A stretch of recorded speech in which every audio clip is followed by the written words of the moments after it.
Good evening, everybody. Welcome to Monday's Zen and Zazen class.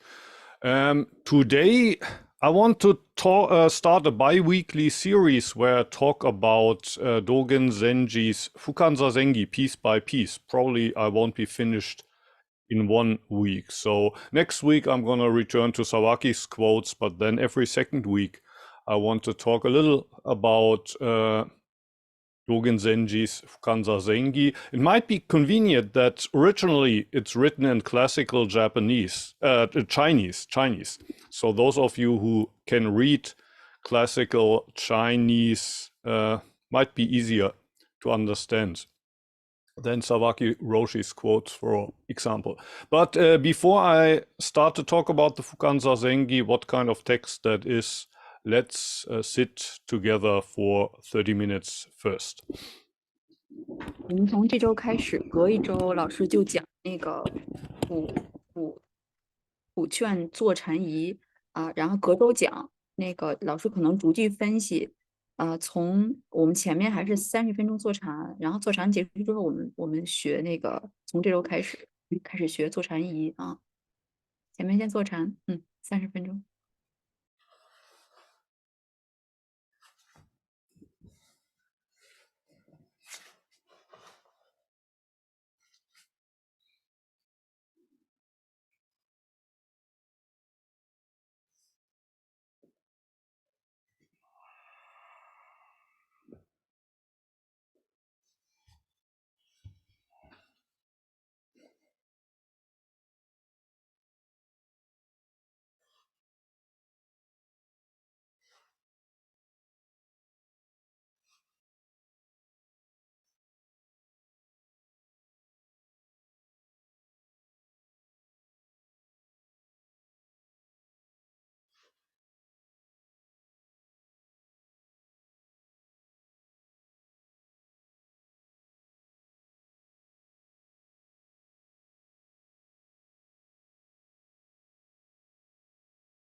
Thank you for joining, Zazen.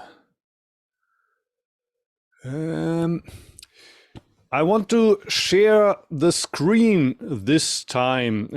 Let's have a look at the original text that Dogen wrote in classical Chinese. And I could imagine that many of those can't read this. I'm gonna translate as I go along, but if you want the English text, you can find it. For example, that's the official Antaiji website, and there's this in the menu bar, the Dharma, and if you click on Zazen, or here you got the Fukan Zazengi. So in Japanese, the English translation you can find, for example, on the Antaiji homepage. And there's also a German version. So if you click here, you can also have a German version here. But first, let's look at the Chinese, classical Chinese. Fukan Zazengi. Dogen wrote this text when he was 28 and had just come back from China to Japan, or he wrote the first version at that time. Actually, probably he rewrote it again and again. And what we're looking at now is the final version. But there's a fresher version, or a version that he wrote when he was younger, that is quite different. And actually, you can hardly call this text an original by Dogen, because there's a Zazengi. So these three characters are read Zazengi, that was written in China about 100 years before Dogen's time. And quite a lot of this text is copied from the original Chinese Zazengi. And also there's lots of other quotes from other sutras that Dogen incorporates here. But that was quite usual at the time of Dogen. So people didn't have this idea that we have today, that you should always produce something original. The people at the time were quite comfortable with using the words of others, because it was not so much about originality, but about expressing the truth. Xuan, if you like, maybe you translate first. Yes. 然后我们今天讲那个普劝坐禅仪这本书呢，是道元禅师第一版是写于他28岁的时候，他来中国学习，刚回到日本的时候，回去之后写的。然后他其实在晚年，或者是他以后又写了多版，他重新修改了好多版。我们现在读的这一篇是他最终的一版。然后他年轻的时候，28岁的时候，刚从中国回到日本的时候写的这一版，和后来他几次修改的那几版，其实有很大差别。这个普劝坐禅仪是道元禅师原创的，是他自己写，虽然是他自己写的哈，但是其实在他这篇文章之前，在中国在他这篇文章出现的100多年以前，就已经有了坐禅仪。然后道元禅师他在写这篇文章的时候，其实借鉴了好多，或者你可以直接说，老师刚才用那个词儿就是抄，他其实抄了好多，就是我们之前坐禅仪已经有的这个坐禅仪这篇文章里边的好多内容。在那个时代呢，其实互相抄写是特别常见的一个现象，因为那个时代和现在不一样，我们现在可能要有原创哈，要有不要抄写，但是那个时候其实大家的目的是为了传播坐禅，为了传播这个思想，所以对于抄写和借鉴没有特别大的一个要求，所以很多文章其实都是抄的。然后道元禅师这个文章也是，他借鉴了好多以前已经有的坐禅仪里面的内容。Okay, let's have a look at the beginning. Actually, there's a big difference between the Chinese version of the Zazengi and the beginning of Dogen Zenji's text.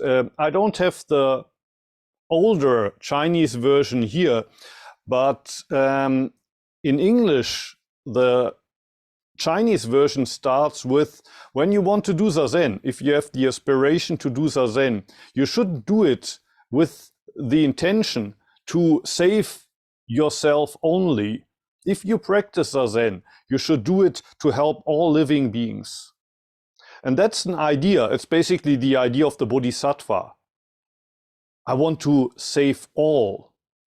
That's something that Dogen Zenji put a lot of emphasis on, especially later in his life. But interestingly, he erased that from his version of the Fukan Zazengi.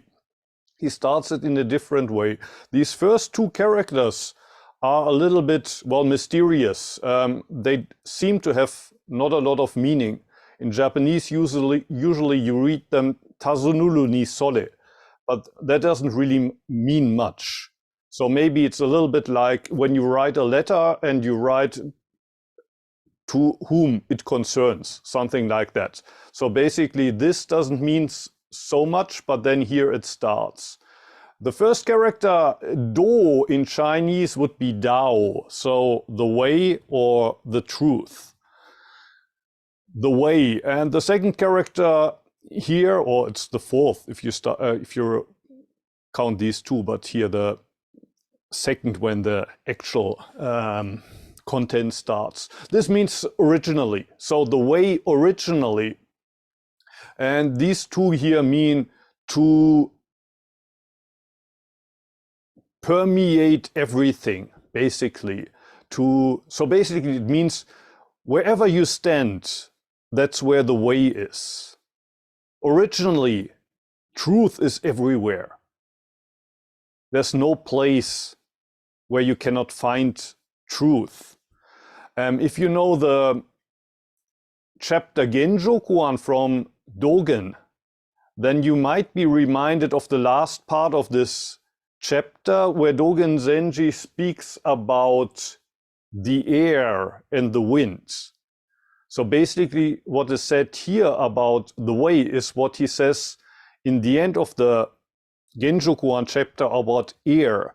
Wherever you go, there's air. There's no place that wouldn't be reached by the air.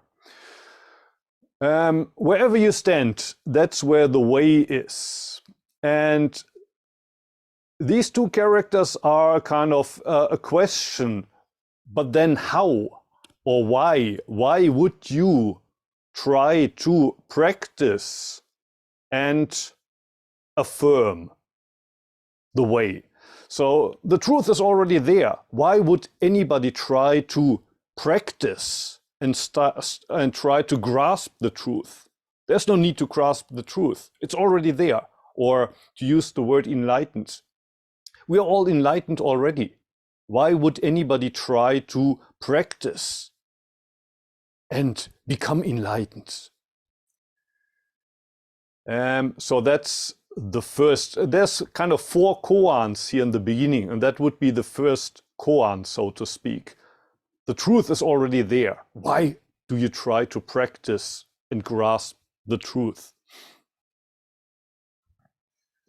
其实老师说，就是这篇文章中文和日语它其实是有一点区别的，然后这个是中文的那篇文章哈，老师说就是把前面的第一句讲了，前面原道这2个词什么意思呢？就好像是我们写信的开头的那个称呼一样，其实它没有什么意思。原夫前面那2个词其实就是没有什么意思，就是一个写信的开头的一个称呼。然后道呢，就是中国那个道，就是本源、真理、方法、正理，就是那个意思啊。圆通是什么意思呢？圆通就是所有的地方，圆润、圆和，通是相通，就和世界万物所有地方都相通。那什么意思呢？这句话就是说，真理或者是道理呢，是在所有地方都有的，它和一切地方都融在一起，就是所有地方都有真理。然后第2句话呢，就是那个老师刚才还提到了道元禅师另外一本书哈，叫正言法藏，在他那本书里面最后的地方哈，他提到了风和空气的那个关系，就提到其实没有地方是没有空气的，就是其实就是和这个真理是一样的，没有地方是没有真理的。然后后面呢，争假是什么意思呢？就是这个争假就是我们提问，我们争论哈，我们提问为什么要修正什么呢？就是说实在你为什么要以这个形式来练习呢？为什么要来追求这个行呢？什么意思？就是说，其实道元禅师在一开始呢就提出了一个公案，就是说道理和真理已经在那里了，道理和真理也是无处不在的。那为什么我们还要通过练习来追求真理呢？为什么我们还要通过练习想要抓住真理在哪儿？它已经在了，为什么你还要追求它呢？还要以这种坐禅的形式或者是修炼的形式来追求真理呢？The next three sentences are also kind of similar koans. These next two characters, in Japanese you read them shujo, that would be the vehicle of the teaching. Jizai means freely, so the vehicle of the teaching is rolling freely. These two mean, why would you invest? Why would you make? And these mean effort. The vehicle of the teaching is rolling freely. Why would you want to make an effort? And the third sentence, that's a reference to something that the sixth patriarch said. Famously, when the fifth patriarch in China was about to retire, he said, I will give the responsibility for, well, the Dharma. I will give the Dharma to that one person who can express his understanding the best. So please, all of you, please write a poem that expresses your understanding of the Dharma. And the oldest of the students said, this body is like the Bodhi tree under which Shakyamuni found enlightenment. And the mind is like a clear mirror. We just have to take care that we clean it regularly so that there's no dust that would settle on the mirror. And Huineng, or Japanese Enno, who later became the sixth patriarch, they say that he couldn't even read or write, but some of the other monks translated for him, and he said, this understanding is incomplete. Please write the following poem for me on the wall. And his poem was, there's no body, there's no Bodhi tree here. Where do you see a mirror? And where do you think dust could settle? So basically, the sixth patriarch was teaching emptiness. Everything is empty already. There's nothing to clean. There's no delusion to clean from the mind. And this sentence here says something similar. The whole body, these two characters mean the whole body. The whole body is already outside of dust. We're already beyond the dusty world. Why would anybody want to try to use means to clean it? There's no need to clean anything from this body or mind. We are already Buddhas. And then the last question here, again, similar, means you've never been separated from it. You're never separated from this exact place. You're already there. You're already at your destination. You've never been separated from your destination. So why would you practice and travel somewhere? Where do you think you're going with your practice? You're already there. You're already here. The answer is already here. What are you looking for? That's basically the point of these first four sentences. 老师又讲了后面几句啊，就是我尽量给大家翻译啊，有点难哈。宋承后面那个宋承自在，就是说真理承载真理的这个东西，这个载体自然而然是存在的。那何费功夫什么意思？大家都明白，就是你为什么还要努力，还要费功夫来追求呢？这本身这个承载真理、承载这些教育的这些本来就在，你为什么还要努力去下功夫来追求它，或者去来学习它呢？后面一句况且我们的身体全身，就是你呈现在外面的身体呢，是会落尘土的，是有尘土的。我们本身就是在这个世界当中，你肯定会有落尘的，或者说你肯定是被受污染的哈。那你后面这句话其实挺有名的，直信拂之手段，就是你为什么还要用那个沉浮去那个土，让你自己变得更加就是让你变得更加整洁起来呢？你本身就是生活在一个很不清洁的会落土的，让你身体落土的世界里面，为什么你还要想尽办法来让自己那个变得清洁啊？大概是这个意思。那你的命运呢？其实你是从来没有和你的命运分开过的。那你为什么还要练习？你到底想要去哪儿？你已经在这儿了，真理也在这儿了，你也在这样的世界里面，那你在追求什么呢？对，其实就是对，其实那个道元禅师前面他就是提了一个问题哈，对。Thank you. Sawaki Roshi, when you asked him, what is Zazen good for? He would always answer, Zazen is good for nothing. And then the question is, of course, well, if Zazen is good for nothing, why practice it in the first place? And that question, a lot of people ask me, and it's a little bit similar to these first four. If there's nothing to gain, why do we sit on the cushion? Or a friend of mine in Germany, a Rinzai teacher, he said at one time, enlightenment is nonsense. There's only delusion. And I love to quote that because I think it's a very beautiful expression of Zen. But a lot of people that hear me quote my friend, they ask, well, if enlightenment is nonsense, what did Shakyamuni find under the Bodhi tree, and what did he transmit? What did Bodhidharma bring from India to China? There must be something. All of these people must have had something. And if they didn't have anything, what do we do now? I mean, we're not sitting here to just kill time. There must be something.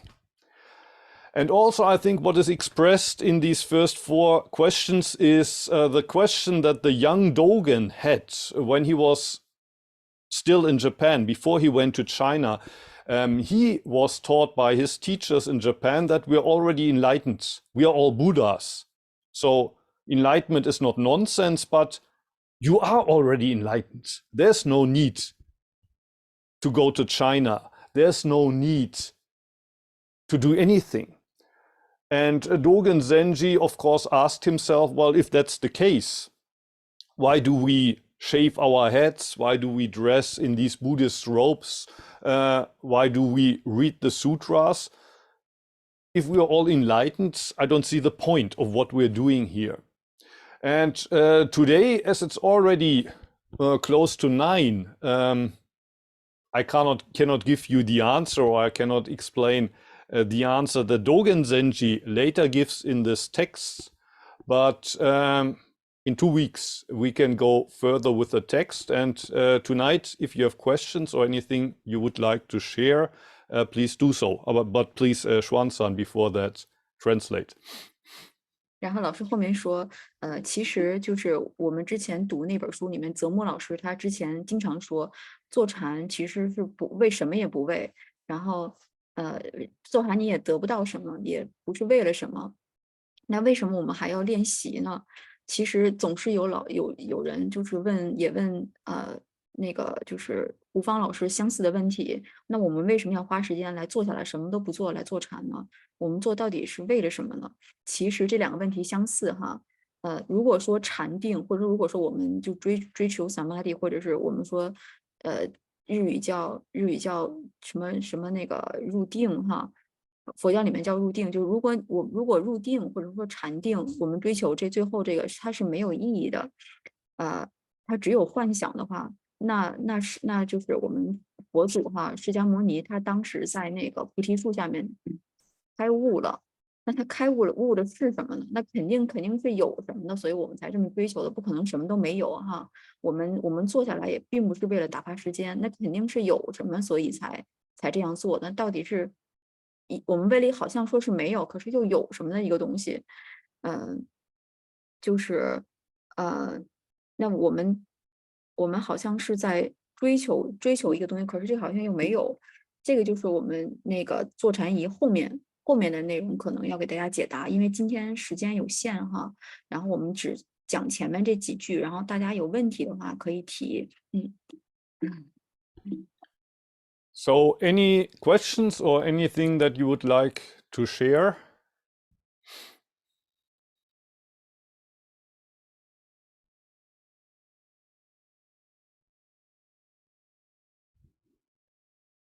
Nothing tonight? That's wonderful. Chris. I was thinking of something you said before. I don't want to answer the koan now, but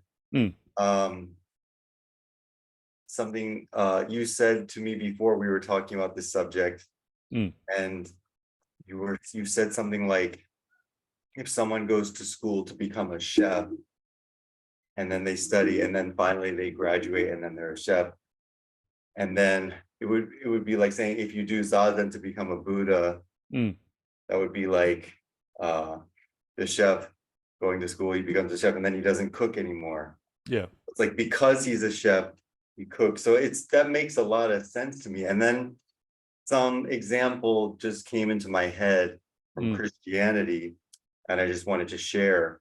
And I was thinking about it. It would be like saying, like in the example of Jesus, it would be like saying, like, if Jesus was already God, he wasn't like doing the stuff he was doing to save everyone, to become God. It was like, or whatever the story is.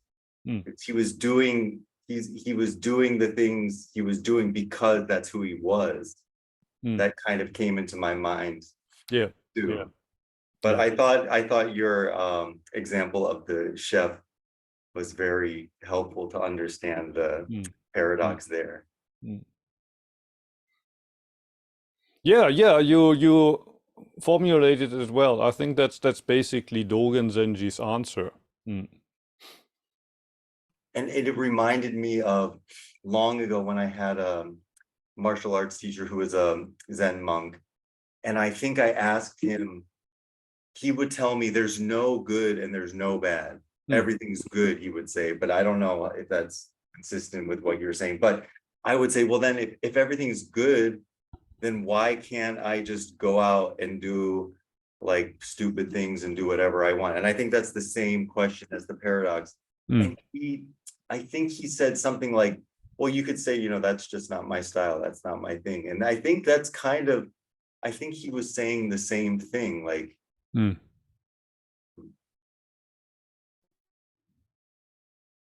Yeah. At the time of Dogen, there was a different, quite famous priest in Japan. His name is Shinran. He's not from the Zen sect, but from the Pure Land sect. And he taught that if even good persons will go to the Buddha land, then the bad person can even be more certain that he or she will go to the Buddha land. And the logic behind that was, good persons think they are good. But that often is only the ego. I think I'm a good person. I'm a good person. I will go to the Buddha land.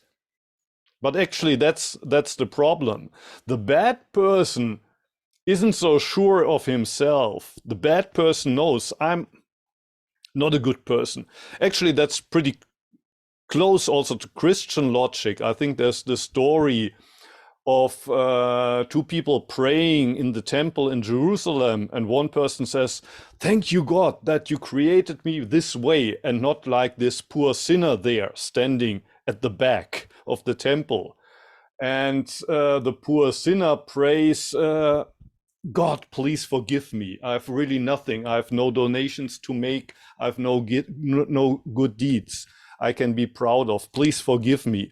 And Jesus says to his disciples, "Whom do you think will God invite to heaven first?" And of course, it's the sinner who confesses of his sins. So basically, Xinlan makes the same point. If even a good person can go to the Buddha land, then a bad person will certainly go. And then people, of course, asked him, well, if that's the case, maybe I should be a worse person. Maybe I should do just all the things that I wanted to do and never did because I was afraid that I couldn't go to heaven. Maybe I should behave like a bad person. And what Xinlan said to that person is, okay, if that's how you think, then go and kill 1,000 people. I give you the order. I order you. I'm your master. You're my student. You have to kill 1,000 people. And well, the person says, sorry, master, I can't do that. And Xinlan says, well, see,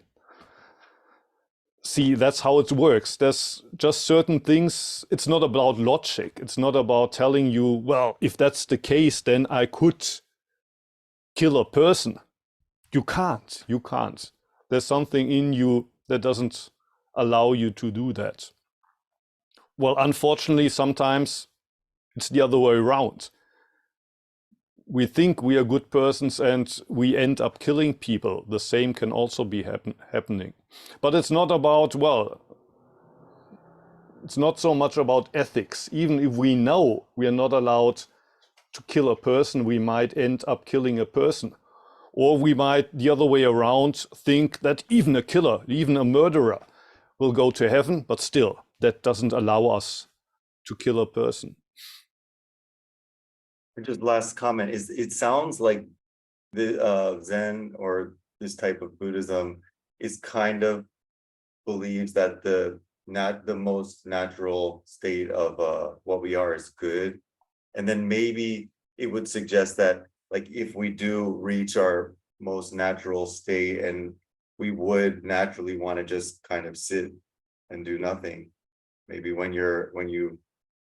it's sometimes you just want to sit around and enjoy the moment, and Zazen would be a natural thing to do.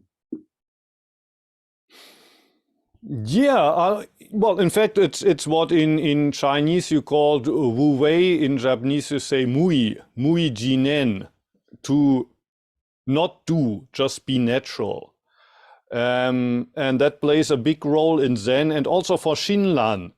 He uses the Japanese expression jinen honi, but it's basically that, the idea of not doing. And in the moment that you don't do anything, you allow the activity of Buddha to manifest through you. But while you try to do something, I'm a bodhisattva, for example. Even if you try to live as a bodhisattva, you make a big effort, but it's not natural. You try to do it, but that hinders the activity of Buddha to kind of manifest through you. So often it's about even letting go of this idea, I want to live like a bodhisattva. And only then can it happen. Julian is raising his hand, please. Just going to say, I met a very drunk Pure Land priest the other evening who plied us with sake in an izakaya, and I think he was just sort of living that freely, not worrying too much about his bodhisattvaness. I just thought I'd add that as a bit of colour for the evening. So he was a very happy man. So. Yeah. Sorry.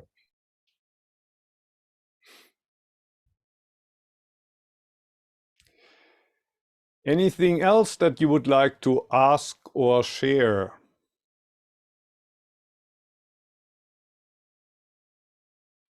If not, as it's already 9, I would finish here and continue talking about the Fukan Zenzengi in 2 weeks. In 1 week, I will return to Sawaki Roshi's book to you. So thank you all for coming. Thank you, Xuan, for hosting us and translating, and have a nice week, everybody. Thank you.